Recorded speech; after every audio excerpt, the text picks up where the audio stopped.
There has just been another presidential election in Iran, and the president there elect has used his first public address to really reach out to the world to talk about a more moderate, constructive foreign policy, and most particularly transparency in the nuclear program. More transparency, he said, in their own nuclear program.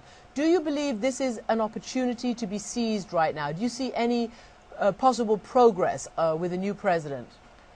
Well, the new president, Mr. Rouhani, or president-elect, because he takes office in early August, did indeed make positive remarks during his election campaign.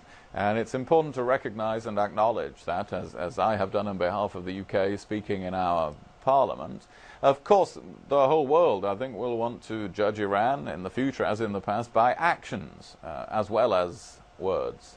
And so actions will matter, and I'm sure the Iranian people will want to hold a new president to what he has said in his campaign.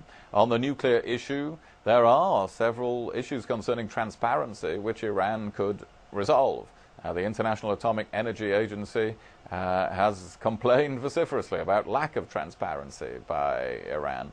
Well, that can be put right, and if it was, of course, it would create a much better atmosphere for negotiations. So we will all judge Iran by actions over the coming weeks and months. That's the right way to assess these things.